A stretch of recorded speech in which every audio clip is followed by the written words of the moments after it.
সবাইকে আজকের অনলাইন ক্লাসের স্বাগতম এবং ইংরেজি নববর্ষের শুভেচ্ছা। আশা করি তোমরা সবাই ভালো আছো। আজকে আমরা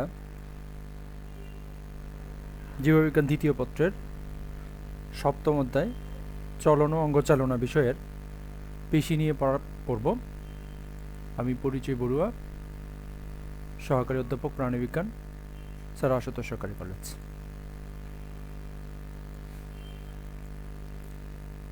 আমরা চলন ও অঙ্গচালনা অধ্যায়ের একেবারে শেষের দিকে চলে আসছি। আমরা ইতিপূর্বে ক্লাসে বিভিন্ন ধরনের পেশি নিয়ে পড়ছি।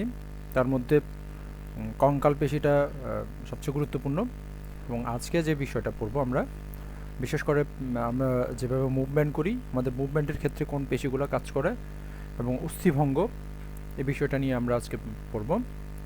আমরা ইতিপূর্বে জেনেছি যে আমাদের কঙ্কাল পেশিগুলো অনেকগুলো তন্তু নিয়ে গঠিত এবং নিরেট বেলনাকার পেশিতন্তু, যেগুলো দৈর্ঘ্যে প্রায় 1 থেকে 4 সেন্টিমিটার এবং প্রস্থে 10 থেকে 40 মাইক্রোমিটার লম্বা হয়ে থাকে। এবং এই পেশিগুলোর এক বিশেষ বৈশিষ্ট্য আছে যেগুলো বলা হচ্ছে অ্যাক্টিন এবং মায়োসিন থাকার কারণে এই পেশিগুলো যথেষ্ট পরিমাণ সংকোচন এবং প্রসারিত হতে পারে। আমাদের গুরুত্বপূর্ণ যে বিষয়গুলো আজকে পড়বো আমরা, তার মধ্যে হচ্ছে পেশিতে টান পড়ে কিন্তু ধাক্কা দেয় না, মানে muscle can pool but can not push. এই বিষয়টা পড়ার আগে আমাদের লিগামেন্ট এবং ট্যান্ডন জিনিসটা কি সেটা আমাদের জানতে হবে। আমরা জানি পাতলা কাপড়ের মতো কোমল অথচ দৃঢ় স্থিতিস্থাপক যে বন্ধনী দিয়ে অস্থিগুলো পরস্পরের সাথে সংযুক্ত থাকে তাকে লিগামেন্ট বলে। আমরা এখানে লিগামেন্টের চিত্র দেখতে পাচ্ছি এবং এই লিগামেন্টগুলো শ্বেততন্তু, পিত্ততন্তু এই দুই ধরনের ইলাস্টিক তন্তু নিয়ে গঠিত। এদের তন্তুগুলো গুচ্ছাকারে না থেকে আলাদাভাবে অবস্থান করে। এদের স্থিতিস্থাপকতা তুলনামূলকভাবে বেশি এবং হাড়কে আটকে রাখার কাজে সাহায্য করে। আমরা দেখব যে ট্যান্ডন কি। ট্যান্ডন হচ্ছে মাংসপেশির প্রান্তভাগ। মাংসপেশির প্রান্তভাগ দড়ি বা রজ্জুর মতন শক্ত হয়ে অস্থির গায়ে সংযুক্ত হয়। এই শক্ত প্রান্তকে বলা হচ্ছে ট্যান্ডন। আমরা এক কথায় বলতে পারি যে তন্তুগুলো একটা আরেকটার সাথে সংযুক্ত থাকলে তখন সেটাকে ট্যান্ডন বলে, আর যখন একটা অস্থি আর একটা অস্থির সাথে সংযুক্ত থাকে তখন সেটাকে লিগামেন্ট বলে। আমরা এখানে ট্যান্ডন এবং লিগামেন্টটা দেখতে পাচ্ছি দুই জায়গায় চিত্রের মধ্যে আমরা স্পষ্ট করার চেষ্টা করছি যে ট্যান্ডনগুলো মূলত মাংসপেশির প্রান্তভাগে দড়ির মতন শক্ত হয়ে অস্থির সাথে লেগে রাখতে সাহায্য করে। মানে অস্থি এবং মাংসপেশি দুটার মাঝখানের যে জায়গাটা থাকে সেটা ট্যান্ডন, আর অস্থির সাথে অস্থির যে সংযোগ থাকে সেটাকে বলা হচ্ছে লিগামেন্ট। আমরা জানি ট্যান্ডনগুলো ঘন শ্বেততন্তুময় যোজক কলা দিয়ে ট্যান্ডন গঠিত থাকে। এরা গুচ্ছাকারে এবং পরস্পরের সমান্তরালে বিন্যস্ত থাকে। ট্যান্ডনের স্থিতিস্থাপকতা তুলনামূলকভাবে বেশ কম, আর দেহের কাঠামো গঠন দৃঢ়তা দানে সাহায্য করে এবং অস্থিবন্ধনী গঠনে ট্যান্ডন সাহায্য করে থাকে। আমরা জানি যে আমাদের পেশি দৈহিক ওজনের প্রায় 40 থেকে 50%। মানে একটা মানুষের ওজন যদি 100 কেজি হয় সেক্ষেত্রে তার পেশির ওজন হতে পারে 40 থেকে 50 কেজি। এবং আমাদের প্রত্যেকেরই প্রায় 434টি পেশি গ্রুপ আছে এবং সেখানে অনেকগুলো পেশির বান্ডেল থাকে। যদি হিসাব করা হয় সেই ক্ষেত্রে আমাদের শরীরে মোট পেশি কোষের সংখ্যা, যেটা আমরা পেশি কোষ যেটা বলি, প্রত্যেকটা সুতার মতন যে পেশি কোষের সংখ্যা 25 × 10⁻80। আমরা এখানে বিভিন্ন ধরনের পেশি গুচ্ছ দেখতে পাচ্ছি। সেই পেশি গুচ্ছের মধ্যে অনেকগুলো পেশিতন্তু আছে।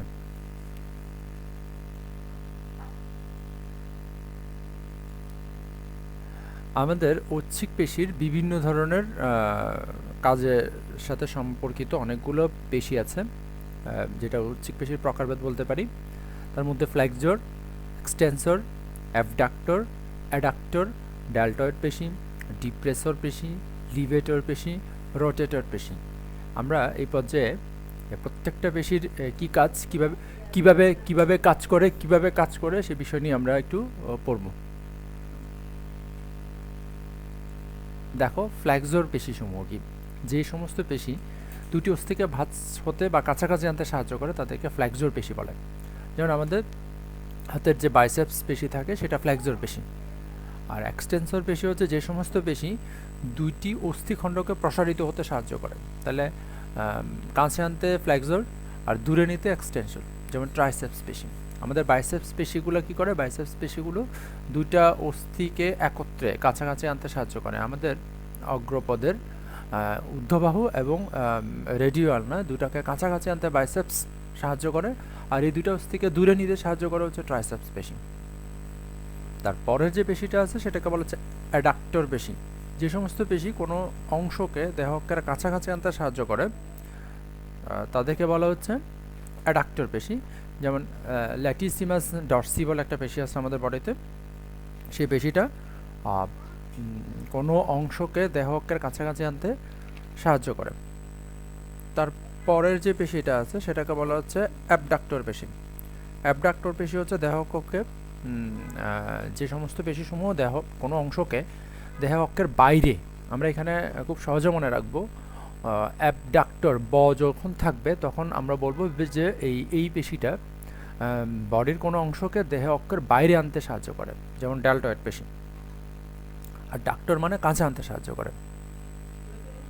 দেন ডেল্টয়েড পেশি, যে সমস্ত পেশিগুলো কোনো অঙ্গকে দেহ অক্ষ থেকে দূরে সরায় এবং তাদেরকে আমরা ডেল্টয়েড পেশি বলি। তো ডেল্টয়েড পেশিগুলো আমাদের বডিতে বিভিন্ন জায়গায় দেখা যায় এই ডেল্টয়েড পেশিগুলো। পরবর্তীতে যে পেশি সেটাকে বলা হচ্ছে ডিপ্রেসর পেশি। এই পেশি কোনো অংশকে নিচে নামাতে সাহায্য করে। যেমন আমাদের ডিপ্রেসর ম্যান্ডিবুলার যে পেশিটা, সেটি আমাদের নিম্ন চোয়ালকে নিচে নামিয়ে মুখগহ্বরকে মুক্ত করতে সাহায্য করে। তাহলে ডিপ্রেসর হচ্ছে নিচে নামাতে সাহায্য করে, যেটাকে আমরা বলতে পারি ডিপ্রেসর ম্যান্ডিবুলার পেশি। লিভেটর পেশি, লিভেটর পেশি হচ্ছে যে পেশি কোনো অংশকে উপরে উঠাতে সাহায্য করে, যেমন মেসিয়েটর পেশি। মেসিয়েটর পেশির সাহায্যে আমরা নিচের চোয়াল উপরে তুলে আমাদের মুখ বন্ধ করতে পারি। মানে লিভেটর পেশি যেটা দেহের কোনো অংশকে উপরে উঠাতে সাহায্য করে, যেমন আমরা মেসিয়েটরের নাম বলতে পারি। তারপর আমরা দেখি রোটেটর পেশি। রোটেটর পেশি হচ্ছে যে পেশিটা কোনো অংশকে আবর্তিত করতে সাহায্য করে, যেমন পাইরিফর্মিস নামক রোটেটর পেশি আমাদের ফিমারকে আবর্তিত করতে সাহায্য করে। এবং এখানে এই রোটেটর পেশিকে দুটি ভাগে ভাগ করা যায়। রোটেটর পেশিকে দুটো ভাগে ভাগ করা যায়।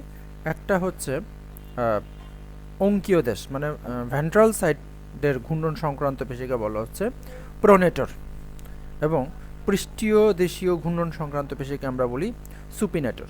তাহলে প্রোনেটর এবং সুপিনেটর দুইটাই রোটেটর পেশির এক একটা অংশ।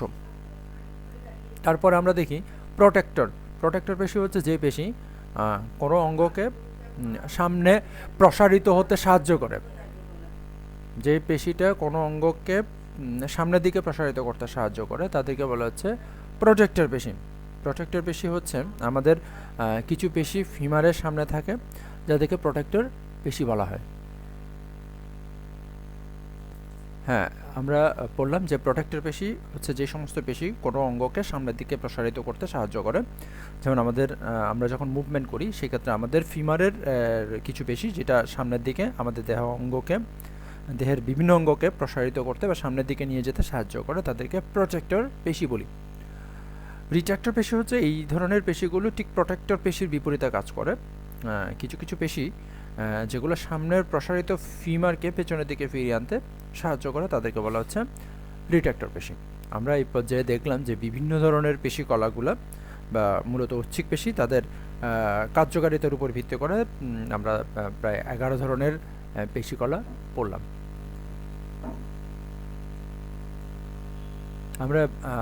আমরা এখন আমাদের শরীরের বিভিন্ন অঙ্গ জুড়ে যে সমস্ত পেশিগুলো বিস্তৃত এবং তাদের কাজ আমরা এক নজরে পড়ে ফেলি।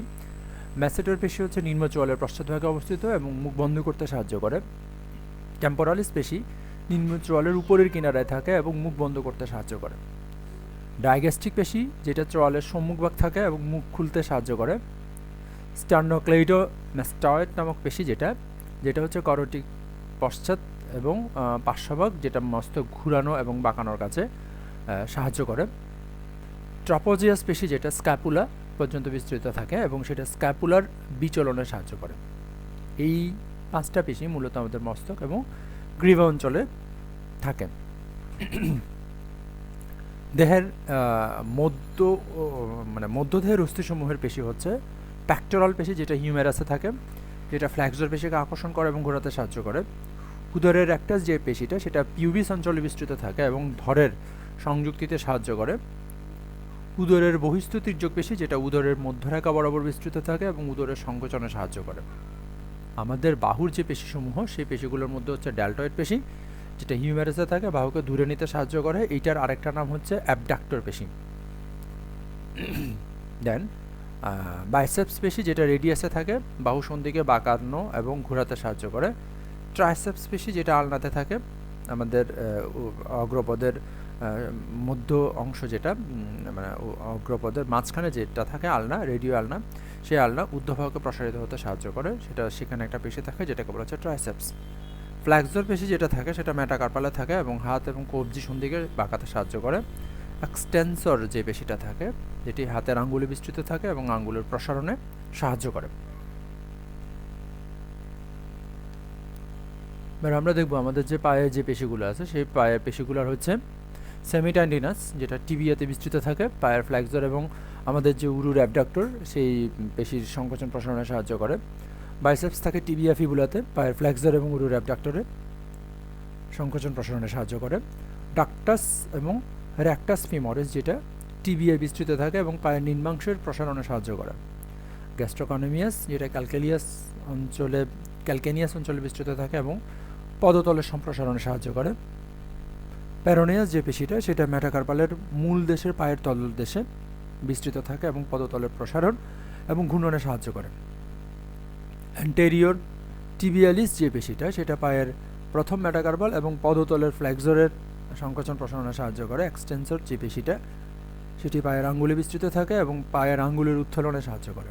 এখানে আমাদের একটু মনে রাখার বিষয় যে আমাদের সবচেয়ে বড় পেশি হচ্ছে পায়ের সার্টেরিয়াস পেশি, সবচেয়ে ছোট পেশি হচ্ছে চোখের সিলিয়ারি পেশি এবং সর্বাধিক শক্তিশালী পেশি হচ্ছে আমাদের গ্লুটিয়াস ম্যাক্সিমাস, যেটা নিতম্বে থাকে। সেই গ্লুটিয়াস ম্যাক্সিমাস হচ্ছে সবচেয়ে শক্তিশালী পেশি এবং কোনো কোনো বইয়ে লেখা আছে যে আমাদের সবচেয়ে শক্তিশালী পেশি হচ্ছে জিভ। এইটা নিয়ে একটু কন্ট্রাডিক্টরি কথাবার্তা আছে যে আমাদের জিভ হবে না গ্লুটিয়াস ম্যাক্সিমাস হবে।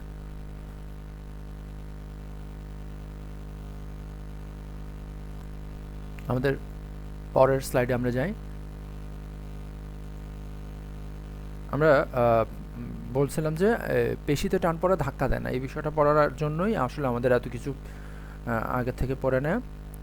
তো আমরা জানি আমাদের পেশিগুলো সবসময় একটা টান টান অবস্থায় থাকে। আমাদের যে পেশিতন্তুগুলো থাকে সবগুলো সবসময় একটা টান টান অবস্থায় থাকে। সেই টানটাকে বলা হচ্ছে পেশি টান, ইংরেজিতে বলা হচ্ছে ট্যানোসিটি। এই পেশি টান একটা বিরতিহীন সংকোচন প্রসারণের ক্ষমতা সম্পন্ন। এটি একটি প্রতিবর্ত ক্রিয়া যার কেন্দ্রস্থল হচ্ছে মূলত মস্তিষ্ক, সেখান থেকে স্পাইনাল কর্ড এবং মোটর নার্ভের মাধ্যমে পেশিতে গমন করে। ট্যান্ডনের সাহায্যে আমরা জানি যে পেশি অস্থির সাথে সংযুক্ত থাকে এবং সংকোচন প্রসারণ সেটা হচ্ছে পেশির একটা সাধারণ ধর্ম। পেশি সংকুচিত হওয়ার সময় শক্তি প্রয়োগের ফলে অস্থিকে টেনে তুলতে পারে, ফলে অস্থি নাড়াচাড়া করে। কিন্তু পেশি যখন শিথিল হয় তখন সে শক্তি প্রয়োগ করতে পারে না এবং ফলে ধাক্কাও দিতে পারে না। তাহলে আমরা এক কথায় বলতে পারি যে পেশিতে টান পড়ে কিন্তু পেশিটা ধাক্কা দেয় না। তাহলে এখানে আমাদের আরেকটা বিষয় মনে রাখতে হবে যে আমাদের পেশিসমূহ পরস্পরের অ্যান্টাগনিস্টিক আকারে থাকে, মানে বিপরীত ক্রমে থাকে। এক জোড়া পেশি একই সন্ধিতে অবস্থিত থাকে কিন্তু একে অপরের বিপরীতমুখে কাজ করে। এই ধরনের বিপরীতধর্মী কাজ সম্পাদনকারী পেশিদ্বয়কে একটি অপরটির অ্যান্টাগনিস্টিক পেশি বলা যায়, মানে বিপরীতধর্মী কাজ করে, যাদের একটি সংকুচিত হয় অন্যটি শিথিল হয়। এ ঘটনা পর্যায়ক্রমে ঘটে। আমরা যখন দেখি যে আমাদের বাইসেপস এবং ট্রাইসেপস পেশির এখানে আমরা দেখতে পাচ্ছি বাইসেপস পেশির সংকোচন, বাইসেপস পেশি যখন সংকুচিত হয় তখন আমাদের অগ্রপদের দুটো অস্থি কাছাকাছি চলে আসে। আমাদের হিউমেরাস এবং টিবিয়া ফিবুলা কাছাকাছি, রেডিওয়ালনা কাছাকাছি চলে আসে। আমরা যখন বাইসেপসকে প্রসারিত করি ট্রাইসেপস তখন সংকুচিত হয়। সেই জায়গায় আমাদের অগ্রপদের হিউমেরাস এবং রেডিওয়ালনা পরস্পর থেকে দূরে সরে যায়। এই বিষয়টাকে তখন আমরা এক্সটেন্সর বলতে পারি। তাহলে আমরা বলতে পারি ফ্লেক্সর এবং এক্সটেন্সর এই দুইটা পেশির যুগপৎ একসঙ্গে কাজ করে, যেটা ফ্লেক্সর এবং এক্সটেন্সর পেশি পরস্পর বিরোধী কাজ করে। অর্থাৎ বাইসেপস পেশি সংকুচিত হলে ট্রাইসেপস পেশি স্লথ হয় এবং ট্রাইসেপস পেশি সংকুচিত হলে বাইসেপস পেশি স্লথ হয়। ফলে হাত বাঁকানো এবং সোজা করা সম্ভবপর হয়। এ কারণে সংকোচনের জন্য টান পড়লেও ধাক্কা লাগে না। তার অর্থ হচ্ছে আমাদের পেশিতে টান পড়ে কিন্তু ধাক্কা দিতে পারে না। আমরা এই পর্যায়ে এই অধ্যায়ে সবচেয়ে গুরুত্বপূর্ণ যে একটা বিষয়, সেটা হচ্ছে আমাদের চলনে অস্থি এবং পেশির যে সমন্বয়, সেই সমন্বয়টা নিয়ে এবার একটু পড়ব। আমরা জানি যে আমাদের মুভমেন্টের জন্য যে পেশিগুলো কাজ করে, সেই পেশিগুলোকে আমরা প্রথমত দুটি ভাগে ভাগ করছি। একটা হচ্ছে বক্রীকরণের কিছু পেশি আছে, যে পেশিগুলো আমাদের বিভিন্ন অঙ্গগুলোকে বাঁকাতে সাহায্য করে। আর তারপরের যে পেশিগুলো আছে সেগুলোকে বলা হচ্ছে প্রসারণ পেশি। তাহলে হাঁটু সঞ্চালনে অস্থি এবং পেশির যে সমন্বয়, সেই সমন্বয় প্রক্রিয়াকে প্রথমে আমরা দুটি ভাগে ভাগ করি, বক্রীকরণ পেশি এবং প্রসারণ পেশি। আমরা ডান পাশের চিত্রে দেখতে পাচ্ছি যে একটা স্বাভাবিক অবস্থায় আছে একটা মানুষ। সেই স্বাভাবিক অবস্থায় থাকা মানুষটির বক্রীকরণে, মানে আমাদের পশ্চাৎ পদ দুটি, পা দুটি বাঁকানোর ক্ষেত্রে যে পেশিগুলো কাজ করে, সেই মূলত পেশিগুলো হচ্ছে দুইটা পেশি। একটা হচ্ছে হ্যামস্ট্রিং পেশি, আর একটা হচ্ছে একটা বলা যাবে না, সেখানে হ্যামস্ট্রিং পেশির গুচ্ছ, আর হচ্ছে গ্যাস্ট্রোকনেমিয়াস পেশি, গ্যাস্ট্রোকনেমিয়াস এবং হ্যামস্ট্রিং পেশি। এবং এই হ্যামস্ট্রিং পেশি আবার তিনটি পেশি নিয়ে গঠিত। সেগুলো হচ্ছে বাইসেপস ফিমোরিস, সেমি মেমব্রেনাস এবং সেমি টেন্ডেনাস। এগুলো আমাদের শ্রোণীচক্রের ইসচিয়াম থেকে উৎপন্ন হয়ে ফিমারের পেছন দিক থেকে টিবিয়ার উপরের দিকে সংযুক্ত হয় এবং এগুলো সংকোচনে ফিমার এবং টিবিয়া কাছাকাছি আসে, ফলে হাঁটু সন্ধিতে একটা ভাঁজের সৃষ্টি হয়। আমরা 3 নম্বর চিত্রে একটু দেখতে পাচ্ছি যে এইখানে সেমি মেমব্রেনাস, সেমি টেন্ডেনাস এবং সেমি বাইসেপস ফিমোরিস এবং গ্যাস্ট্রোকনেমিয়াস পেশির সংকোচনের কারণে হাঁটু সন্ধিতে নি জয়েন্টে একটা ভাঁজের সৃষ্টি হয়। সেই ভাঁজের কারণে সেটাকে উপরে আমরা তুলতে পারি। এবং সেই ক্ষেত্রে আমরা আরও দেখি যে গ্যাস্ট্রোকনেমিয়াস পেশি, যেটা টিবিয়ার পেছন থেকে অবস্থিত, গ্যাস্ট্রোকনেমিয়াস পেশি টিবিয়ার পেছন থেকে অবস্থিত, পায়ের ডিম বা গুলির প্রধান পেশি। এটি ফিমোরের কন্ডাইল থেকে সৃষ্টি হয় টিবিয়ার পেছন দিকে গোড়ালি অস্থি, যেটাকে আমরা ক্যালকেনিয়াস বলি, এর সাথে অ্যাকিলিস কন্ডরের মাধ্যমে সংযুক্ত হয়। এর সংকোচনে ফিমার এবং টিবিয়া নিকটবর্তী হয় এবং হাঁটু সন্ধিতে একটা ভাঁজের সৃষ্টি হয়। তাহলে আমরা দেখতে পাচ্ছি যে আমরা মুভমেন্ট করার ক্ষেত্রে যেই পাটা আগিয়ে দিই, সেই পায়ের ক্ষেত্রে আমরা একটা ভাঁজের সৃষ্টি করি। সেই ভাঁজের কারণে আমাদের ভাঁজ হওয়া পাটা সামনের দিকে এগিয়ে যায়, ফলে আমরা কিছুটা দূরত্ব অতিক্রম করি। পরবর্তীতে আমরা সেটাকে আবার কিভাবে সংকোচন করার ক্ষেত্রে ঠিক তার সংকোচন করা মানে তার সামনের দিকের অংশটা প্রসারিত হয়। বক্রীকরণের পরের যে অংশটা প্রসারণ হয়, সেক্ষেত্রে 4টা পেশি গুচ্ছ কাজ করে, যে পেশিগুলোকে আমরা কোয়াড্রিসেপস ফিমোরিস বলি। আমরা 4, 5, 6 নম্বর যে চিত্রগুলো আছে, সেই চিত্রগুলোর মাধ্যমে আমরা কিভাবে প্রসারণ হয় সেই জায়গাটা দেখানোর চেষ্টা করছি। আমরা আমাদের প্রসারণের ক্ষেত্রে যে 4টা পেশিগুচ্ছ কাজ করে তাদেরকে কোয়াড্রিসেপস ফিমোরিস বলা হয়। তার মধ্য থেকে শ্রোণী থেকে উৎপন্ন হয় একটা প্রসারণ পেশি, যেটাকে রেক্টাস ফিমোরিস বলা হয়, এবং ফিমারের সামনে থেকে উৎপন্ন 3টে পেশিগুচ্ছ, যেগুলোকে বলা হচ্ছে ভাস্টাস মিডিয়ালিস, ভাস্টাস ল্যাটারালিস এবং ভাস্টাস ইন্টারমিডিয়ালিস। এই 4টা পেশিগুলো আমাদের প্রসারণে সাহায্য করে। তাহলে আমাদের উরুর সামনের দিকে অবস্থিত 4টা পেশি, যেটাকে কোয়াড্রিসেপস ফিমোরিস পেশি, যেটার হাঁটু সন্ধির প্রসারণ ঘটে। এটি শ্রোণী থেকে উৎপন্ন রেক্টাস ফিমোরিস এবং ফিমারের সামনে থেকে উৎপন্ন 3টি ভাস্টাস পেশি, যেটা ভাস্টাস মিডিয়ালিস, ভাস্টাস ল্যাটারালিস এবং ভাস্টাস ইন্টারমিডিয়ালিস। এই 3টি পেশি একত্রে প্যাটেলার সাথে কন্ডরার মাধ্যমে টিবিয়ার সাথে সংযুক্ত থাকে।